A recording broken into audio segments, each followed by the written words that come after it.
sitting এমএলএৰ পাখি কাটি ৰণ জিকাৰ কৌশল অগপ বিজেপিৰ টিকটৰ ৰণত পৰিব অগপ 4 বিজেপিৰ 6 বিধায়ক তাজ বিমানতাৰ এচি কোঠাত মিত্ৰজোঁটৰ গৰম বৈঠক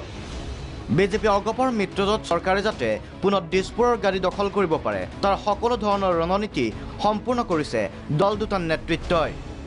বিশেষকৈ দুয়োটা দলেই এইবাৰ এৰা ধৰাৰ মাধ্যমেৰে বিৰোধীৰ মহাজোঁটক পৰাভূত কৰিবলৈ সকলো চেষ্টাই অব্যাহত ৰাখিছে এই সন্দৰ্ভত শনিবাৰে নিশা হোটেল তাজ বিমানতাত অনুষ্ঠিত হয় অগপ বিজেপিৰ শীৰ্ষ নেতৃত্বৰ এক ৰুদ্ধদ্বাৰ বৈঠক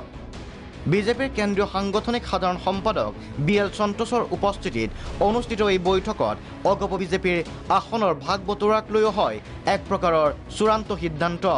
সেই অনুসৰি অগপ বিজেপিৰ বৰ্তমানৰ বহুকেইগৰাকী বিধায়কৰ কটা যাব টিকট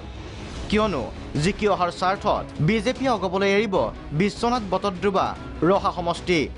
ইপিনে অগপই বিজেপিলৈ এৰিব তেজপুৰ দেৰগাঁও লখিমপুৰ নাহৰকটীয়া সমষ্টি 7 সমষ্টিত বিধায়ক সাল সলনিৰ বিপৰীতে 3ৰ পৰা 5টা সমষ্টিত বন্ধুত্বমূলক প্ৰতিদ্বন্দ্বিতা হ'ব পাৰে অগপ বিজেপিৰ তদুপৰি বৰাকৰ এটা সমষ্টিৰ লগতে সৰুপথাৰ নাওবৈচা মিত্ৰ বিজেপিৰ পৰা পাব অগপই ফলত ৰহাৰ ডিম্বেশ্বৰ দাস বিশ্বনাথৰ প্ৰমোদ বৰঠাকুৰ বটদ্ৰৱাৰ আঙুৰলতা ডেকা তেজপুৰৰ বৃন্দাবন গোস্বামী দেৰগাঁৱৰ ভৱেন বৰালী লখিমপুৰৰ উৎপল দত্ত আৰু নাহৰকটীয়াৰ নৰেন সোণোৱালে নিজ নিজ সমষ্টিত টিকট নোপোৱাটো এক প্ৰকাৰ খাটাং হৈ পৰিল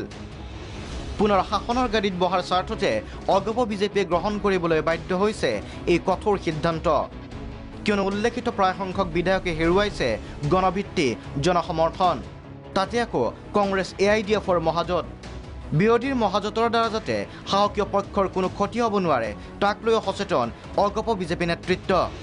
ইয়াৰ মাজতো বিৰোধীৰ মহাজোঁটক ওলাই কৰি পুনৰ দিছপুৰলৈ অহাৰ আশা এইসকল বিজেপি বিধায়কৰ আজি উন্নয়ন খুব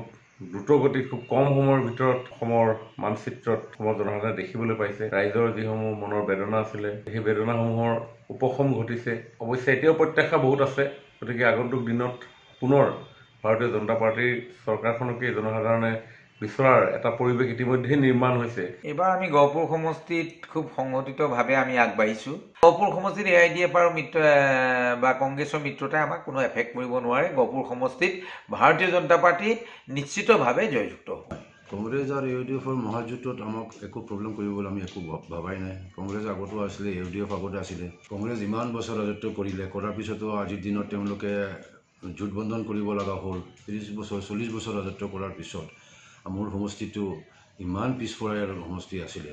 ৰাইজে আজি গম পালে যে যোৱা 4 বছৰত আমি যে কিমান উন্নয়নমূলক কাম কৰিলোঁ আৰু উন্নয়নমূলক কামটো কি ধৰণৰ হয় পৰিৱৰ্তনটো কি ধৰণৰ হয় ৰাইজে এতিয়া গম পালে মানুহে এতিয়া ডেভেলপমেণ্ট বিচাৰে চবৰ ভাল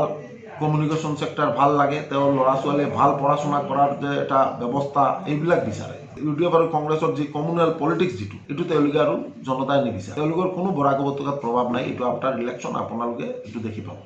বিধানসভাৰ অধিসূচনা জাৰি কৰিবলৈ মাজত মাথো কেইটামান দিন এনে সময়ত শাসক বিৰোধীৰ সকলো ৰাজনৈতিক দলেই জপিয়াই পৰিছে নিৰ্বাচনী ৰণক্ষেত্ৰত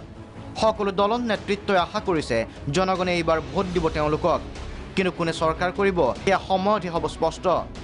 জুনজ্যোতি দত্ত বৰাৰ ৰিপৰ্ট প্ৰাগ নিউজ